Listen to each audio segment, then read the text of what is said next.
Welcome, everyone. Welcome to the Dying Your Way podcast. I'm so happy to have you meet and hear wise words from the guest that we have today. His name is Jason Snaddon, and he is known as the Abundance Activator, and he's the author of Abundance 101. He's a teacher, he's a speaker, just a great, great guy. And why I wanted to interview the Abundance Activator, when this is a podcast about death and dying, he wrote a blog that was all about legacy, the importance of legacy, and the importance of getting things sorted before we die, so we don't have regrets.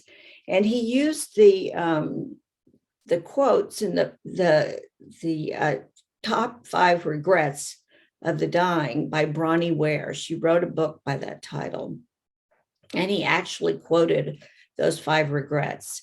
So I do see that a lot at the end of life. There are people that, might be in physical pain, but their emotional pain is actually greater because of unresolved issues. So I thought it was important to shine a light on that.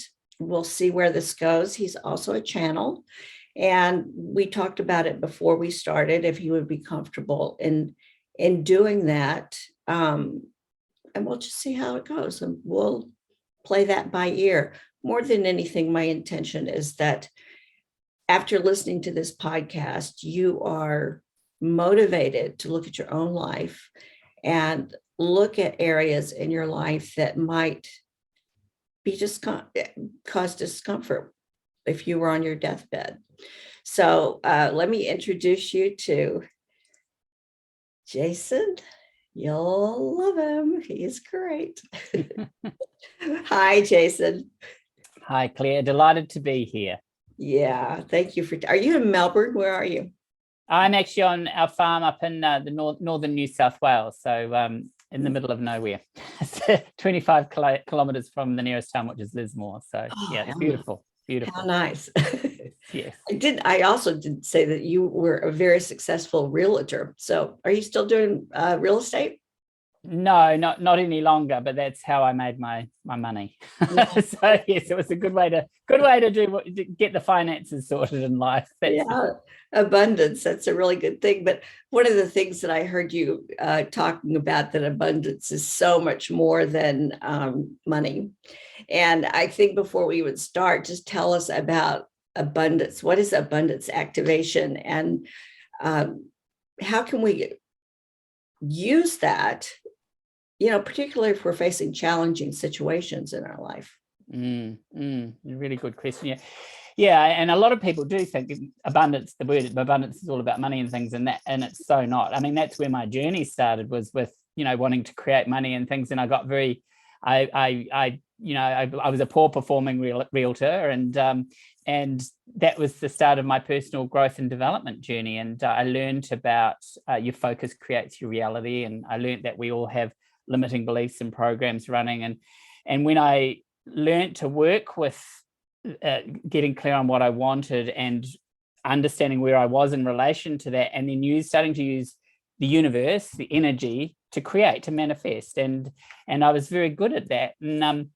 And when I started with my journey, it was very much about the material things and creating financial abundance. And I was single at the time, so manifesting a relationship and all of those things, the financial material success. And then it actually wasn't until my mum got diagnosed with terminal cancer in 2014 that, and I was always interested in the spiritual side, but I didn't play in that field really. Yeah. And because I knew I was working with energy and intuition and using instinct intuition and feeling what was right and so on.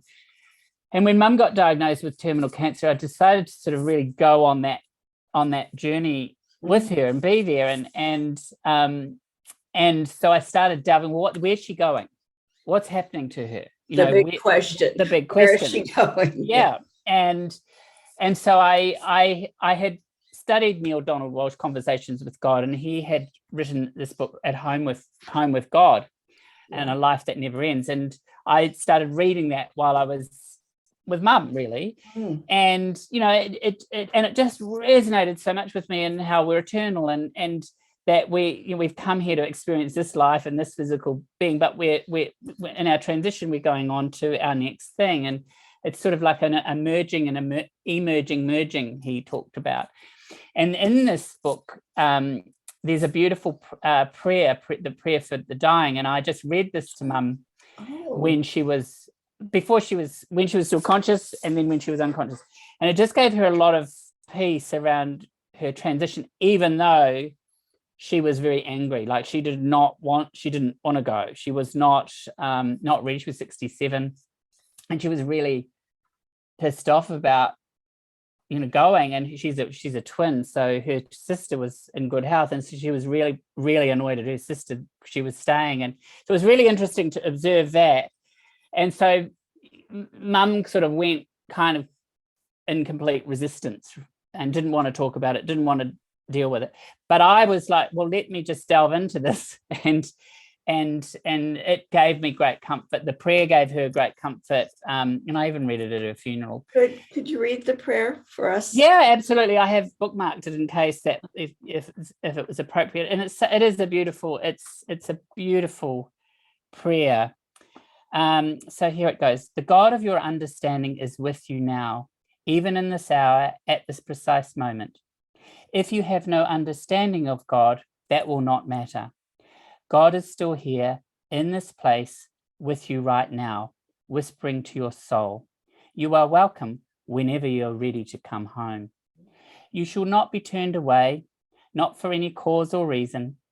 If there be cause or reason you believe to be valid, God, should you want God to, in this moment, invalidates it.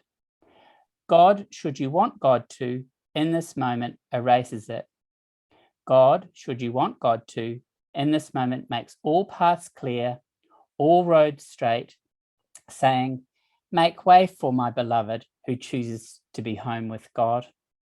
This prayer is offered to you, wonderful child of the universe, as you embark on the most joyful journey you have ever taken, filled with wondrous surprises, a journey into the greatest happiness you have ever known and the grandest experience you will ever have.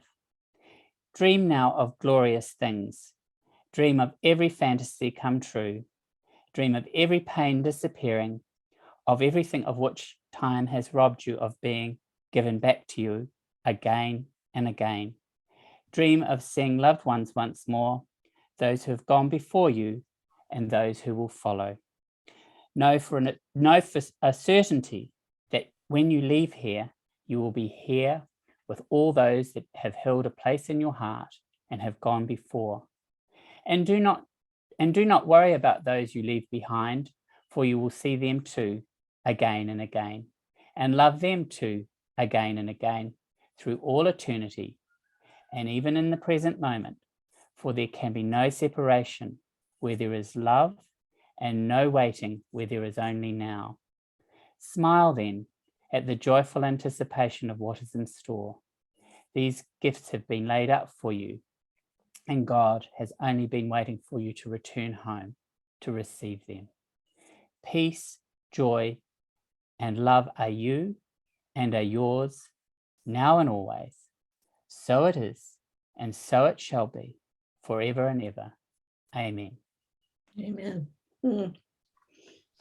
So it's such a beautiful prayer, and it actually sums up what he talks about in this book, and it gave me such great comfort.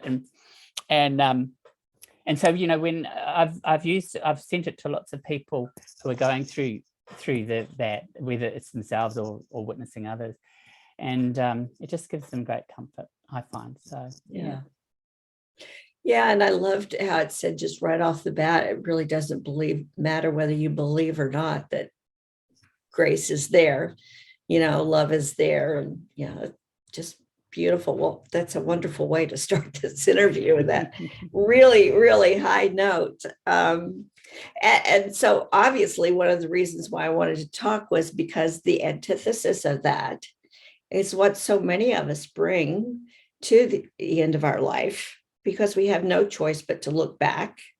You're up against a wall. There's no way to go except turn around and look back. And you see your stuff. And often that is stuff that we would like to have done differently.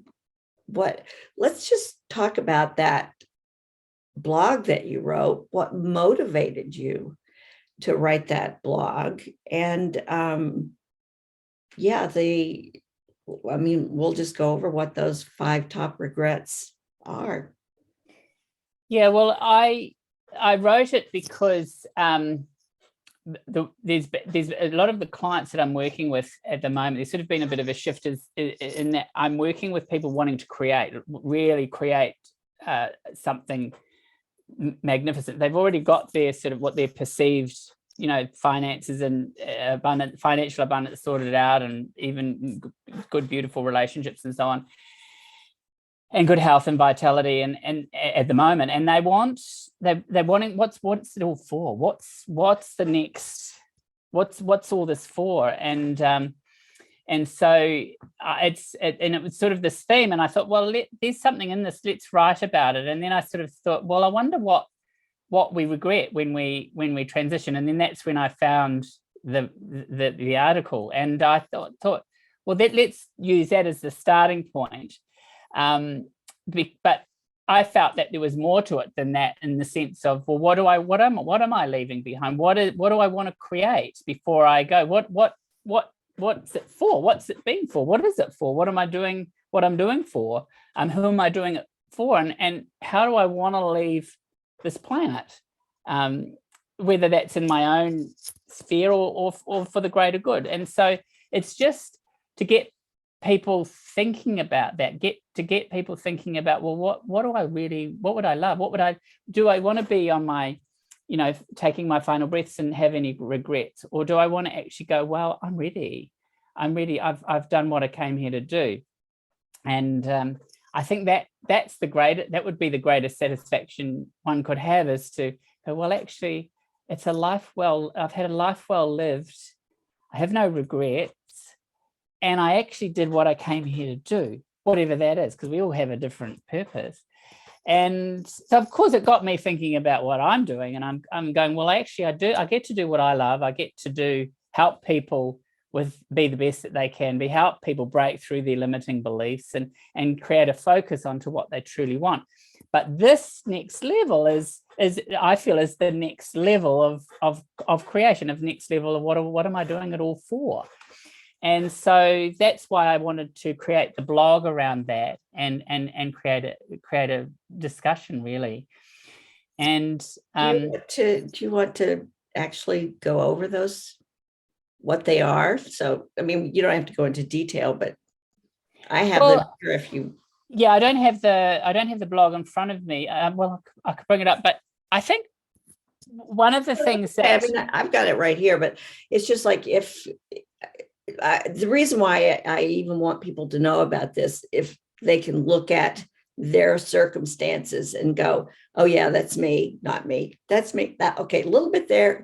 I find it's all on a spectrum, yes. That people have. And I'll also say this, when people are dying, and part of the dying process is that ego disintegration. Yes. So things that, if you spend time looking at this, hopefully not worrying about it, but if you spend time looking at this, you really realize that you put way too much emphasis on it being a problem when it wasn't a problem at all.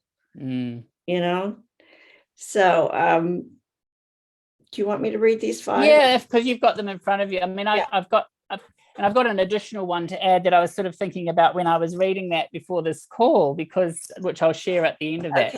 Okay, great. So the number, is it in order of the top?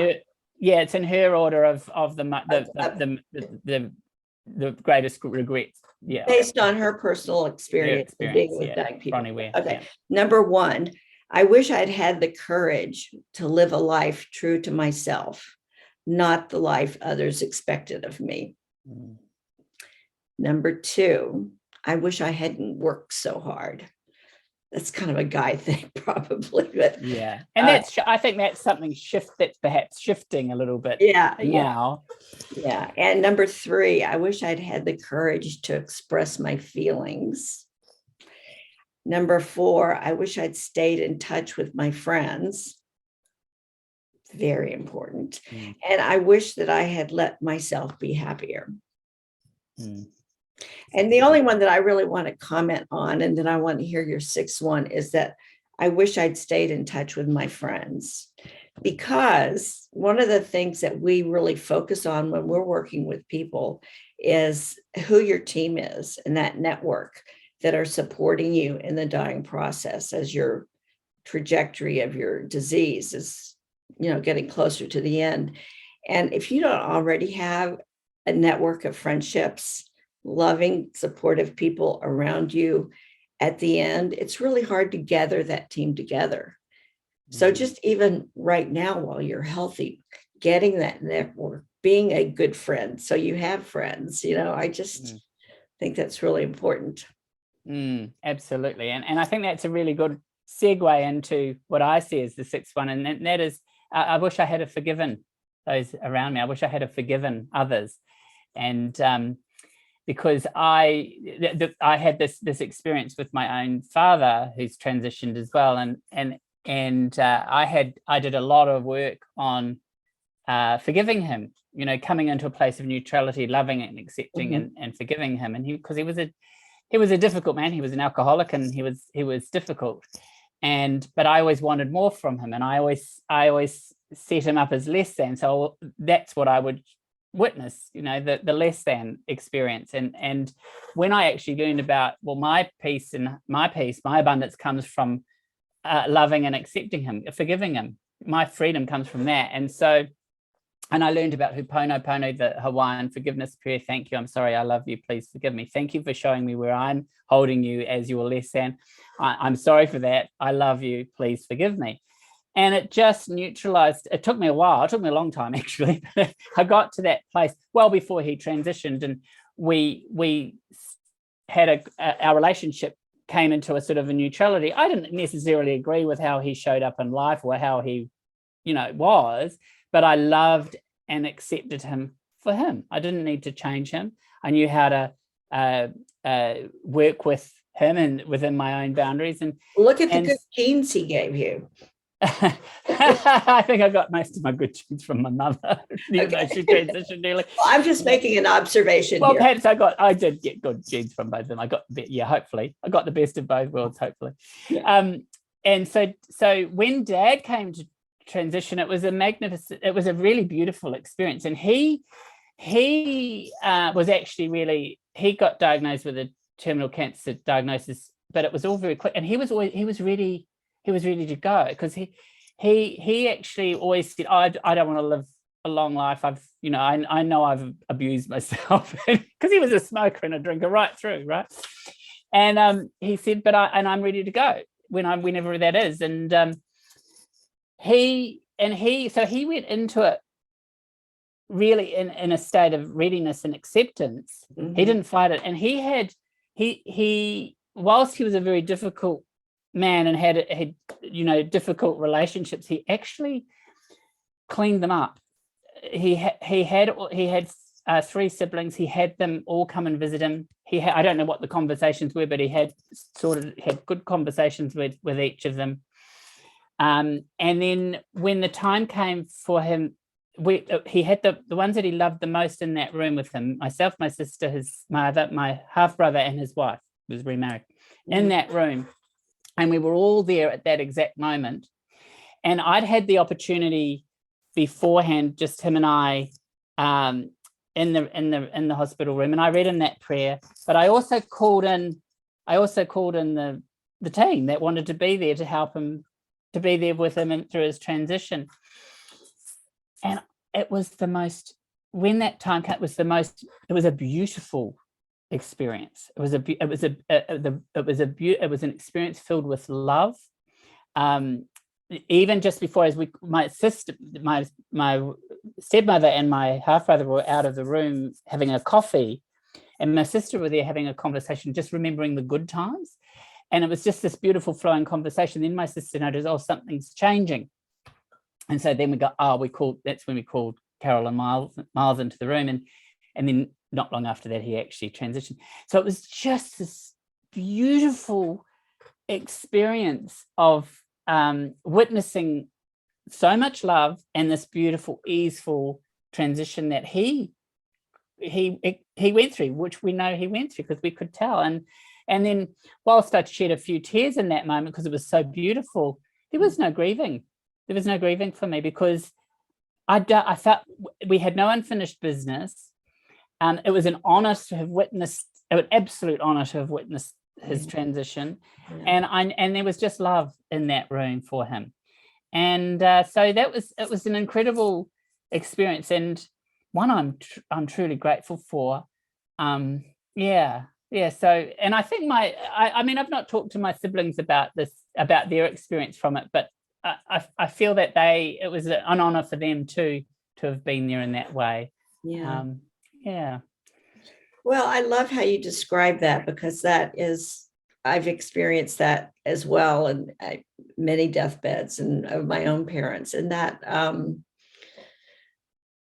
I'm sure they had regrets, but my mother died of Alzheimer's, so she wasn't able to really talk about it. But it's funny how the universe sort of puts things into perfect order and place, where the mother that I always wanted, she was emotionally very unavailable. There was something about the disease of Alzheimer's that she had, that the 6 years that I was caregiving she became very loving. If people just met her and described her, they would just go, she is so sweet, and I actually got a chance to experience the mother I always wanted. Wow. In those 6 years.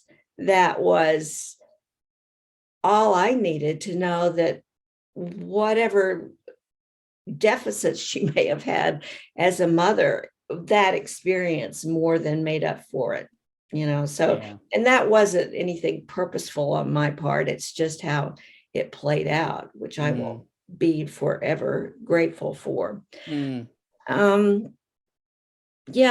would you recommend people approach looking at their own, I'll say, deficits or their regrets, but to do it in a way without judging themselves or others? Can that be done? Yeah, well, that's key. The freedom is actually without just having love and compassion for yourself, because we're all flawed. Let's face it. We're all flawed. We all make mistakes. We don't all come here with love and light and operate in that way all the time. No, that's not what we signed up for. We signed up for contrast. That's what being a human is all about, is contrast. Yeah. So it's accepting what is, and cleaning up what needs to be cleaned up through love. And you don't even have to have conversations with people. It's just being in that beautiful frequency of love and forgiveness and compassion for self and for others. And there's the freedom there.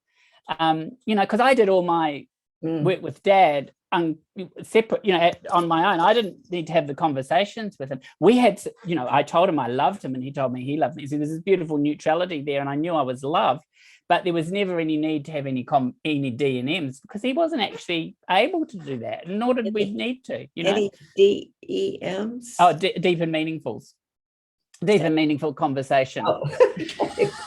That's not in my vocabulary. I'm sorry. Thank you.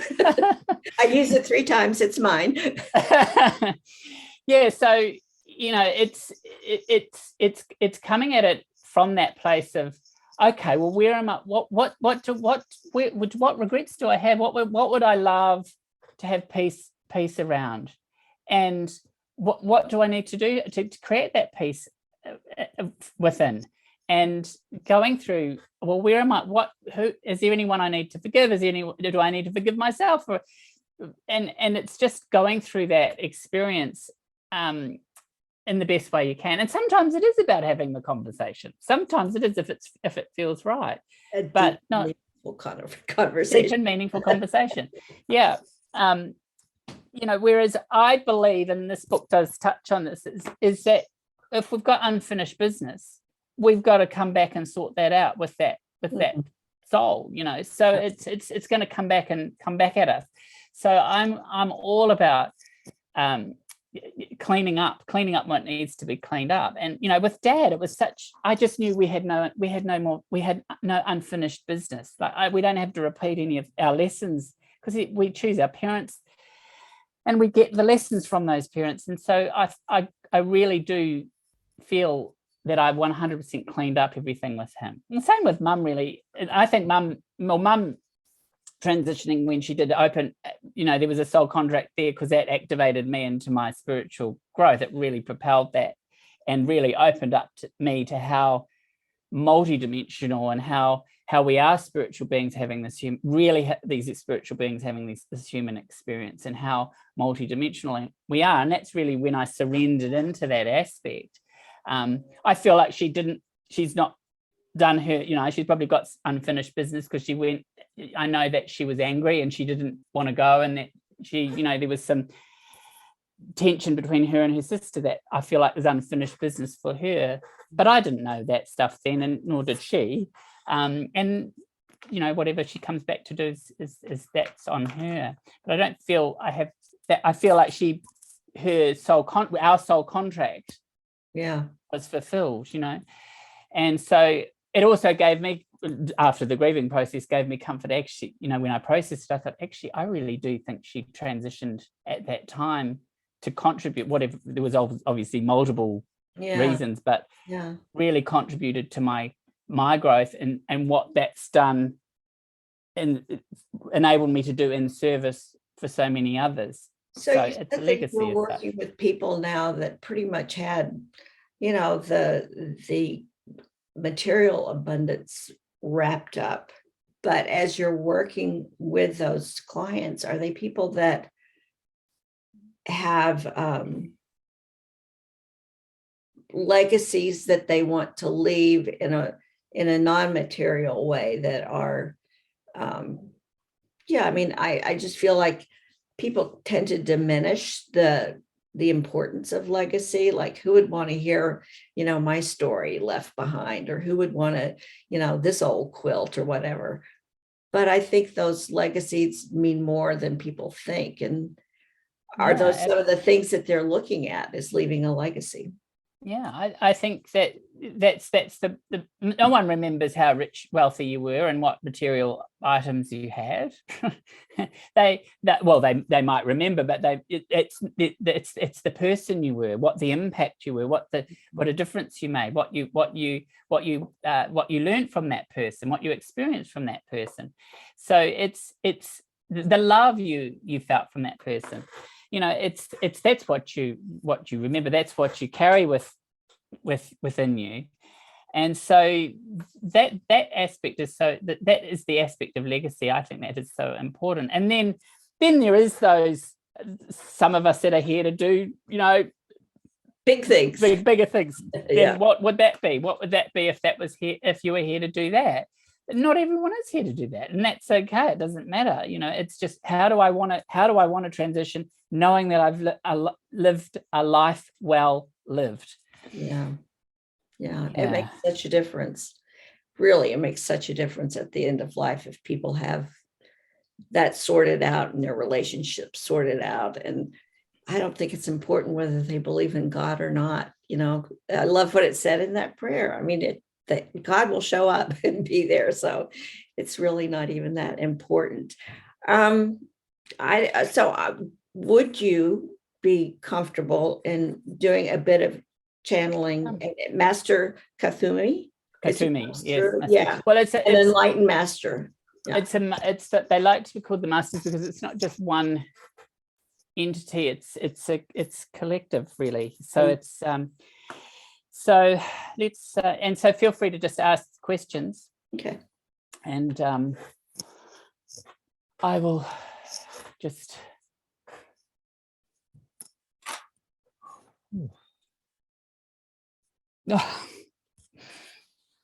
we are very pleased to be here. Thank you for having us.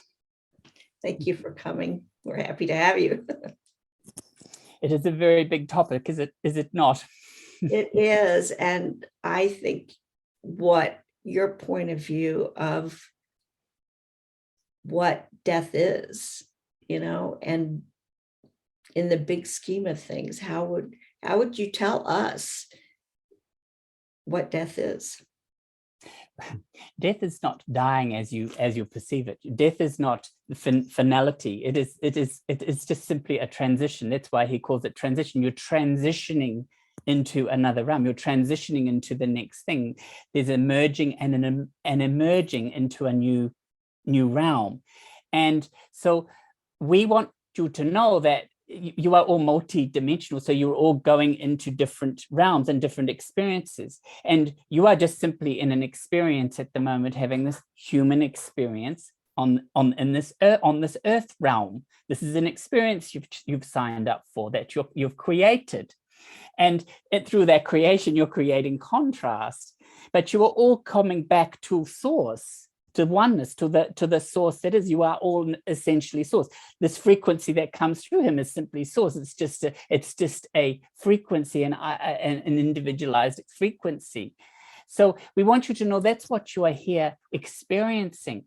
And so we want you to remember to be in this experience that you are currently in as your most abundant selves, as your most expansive selves, curious and open. And so if you can be because you are all going to transition, that is a definite into the next realm, and then you will transition to another and another and another and another and another. And isn't that wonderful? What a joy it is. We've been talking about regrets that people have before they die, and the importance of sorting that out beforehand. How do people forgive when they think they cannot, the person doesn't deserve forgiveness, or they can't bring it up in themselves to forgive a person or forgive themselves? You'll see, the freedom is within. You think about it. If you're angry and bitter towards anyone, self or others, well, that's on you. That is the frequency that you are holding in your physical experience, in your individualized experience. It's on you. Your freedom comes from releasing that. Your freedom comes from holding another in their highest and best, even when it's hard to do. He talked about his forgiving his father. That was very hard for him to do, and it took time. It was a process, but he got to that place. And when his father transitioned, it was freedom, it was joy, it was love. He could not change his father, nor would his father want him to change him. But he could love and forgive him, and then that was his freedom. And so we say to all of you who are listening to this, to focus on your well-being, focus on feeling good, focus on your own freedom. Because if you do not, it will come up for you to deal with again, because you have not received that lesson, you see. So we want you to be very curious about, who am I holding out of alignment? Who am I holding in their less than? Who am I bitter towards? And yes, we understand some people have done your perception of terrible things. But we remember there is no light without the darkness. There is that contrast. You came here for the contrast, and some people have experienced great contrast, right? But the greater experience comes when you can really come into your forgiveness and your freedom, and holding the person, another, in their highest and best. I would love to ask you one more question that probably everybody is wondering, because we are very challenged now with a global pandemic, and with a lot of polarization and a lot of uncertainty in our lives. And there is just, I guess my question is how do we cope with this, and how do we lift up the planet to be better when it just seems so impossible? There's so much that needs to be done, and we're just little bitty people. It is a wonderful thing. If you can see it as a wonderful thing, for it is waking people up. It is waking people up, because we talked about contrast. You are all seeing, many of you are so seeing what you do not want. Well, how do you think you're all going to wake up to the shifts and changes unless you're seeing it collectively? You're all seeing the same thing. You're all experiencing this great contrast.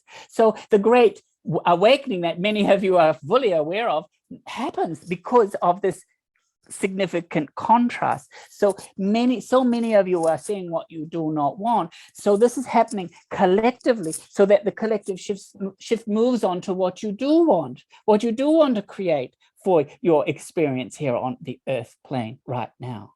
So the more of you, that the shift will happen way quicker when more and more of you that are focusing on what you do want, choosing what you do want. You'll see that this is the power of the collective consciousness shifting, and that for it to shift significantly, it has to have the collective consciousness shifting. So this coronavirus, this pandemic, is here to create these shifts. Now it's up to the collective how quickly this will happen, and you will notice that there's more and more awakening. But it could have happened way quicker, but people have been, the collective has been so focused on the fear and so caught up in the fear and what they do not want. So that's held more of that in that frequency. Yeah. So, but there is this shift happening, and it's happening. It is happening. And the more of you that keep focusing on what you do want for your experience, for your lives, for your planet, the more that will be created. You see, you're all at free will. You're all at free will, so you can choose to be in what you do not want, and in the depth and darkness of what you do not want, or you can choose what you want, the light, the freedom. And the more you keep focusing on what you do want and talking about what you do want, the more of what you do want will show up. But would you notice that so much of the conversation has been on what you do not want, what you do not want. So we say to you, focus on what you want, focus on what you want to experience. And you can only do that from your own individualized experience here. So each life matters to do that. Each life matters, of course.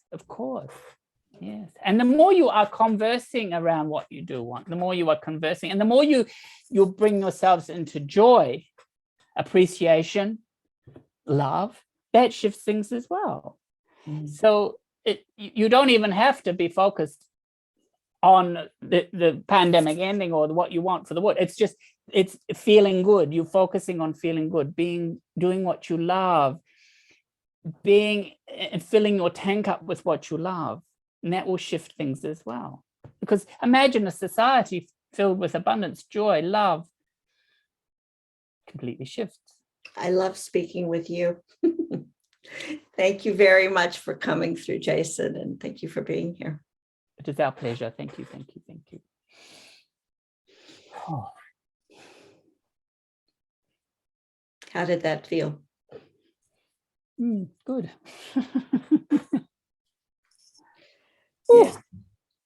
Yeah, that's very powerful. Well, Jason, before we leave, I really would love to let our listeners know, how to reach you, either as a coach or just your website is beautiful. I love your website. And how they can find your book and just all of that. My website is jasonsnaddon.com. SNADDON, and we'll have it down there. Yeah, that's correct. And it's Abundance 101. I wrote in 2019, and it's like a toolkit to manifest, to create. It's just how the creation process works. The last chapter talks about my spiritual growth and how we're multidimensional beings. There will be another book, I feel, coming around more of that, because more has evolved really since I wrote that book in 2019. And then there's a number of things that I work with clients on. Limiting beliefs. There's a recode process that I've been activated in, which is where we talk to your superconscious field. I tune into the frequency of theta. So where our limiting beliefs have been created in the brainwave state of theta. So, and most of our beliefs are locked in by the time we're 7 years of age. That's why children learn so much, because their brainwave state is predominantly in theta, sucking in, sponging information, learning. But on the negative side of that is they're making up stuff about themselves, others, in the world around them. And then we can have traumatic events later in life as well, which we can recode. So this recode process is where I'm talking to your superconscious. I'm coming in at the frequency of theta, and we're going through a timeline and recoding the different beliefs. And we have an unpack process where we can unpack what the actual beliefs are, and then we anchor in what you do want. So that's a recode process. And then I do coaching, which is the predominant work, where we go into the creation process, where we're creating what we want. And it's an aspect of that is the legacy work, which has been a big focus so far this year, late last year, this year. But we also work on material things as well. Of course, we're all here having this human experience. So, why not create it as abundantly as we can? So that's the other aspect of what I do. And then if you would like to experience a meditation, I offer a fortnightly meditation, which is free. I was just guided to offer this, and I've just resumed we had our last one last weekend, so they're fortnightly from last Saturday. And you can just either sign up through the Abundance transmissions, and you'll have access to that Zoom link every Saturday fortnight. And the meditation theme usually comes to me a few days beforehand, around what the theme will be. And what's wonderful about the group meditations is when we come together as a group, they're very powerful, because you're coming together in this incredibly powerful group energy. And I often get, because it's all on Zoom, but we energetically hold hands, and the power amplifies, and it's just really, really. Yeah, Zoom has been amazing as a tool. I've loved it. I want to thank you, but the intention for this interview was to shine a light, which I think you did very well, on the importance of letting go of what doesn't serve you anymore, and just let the love that you have for the people around you just fill up every moment that you have with that person, because that's all that's going to be with you when you're dying. I guarantee you the things that you think are so important right now will not be. And you just want to fan those flames of love. It really makes a difference at the end. Totally. Jason, thank you so much. My pleasure, Claire. We might have to do this again, because I loved it. Bye. Bye-bye. Thank you. Thank you.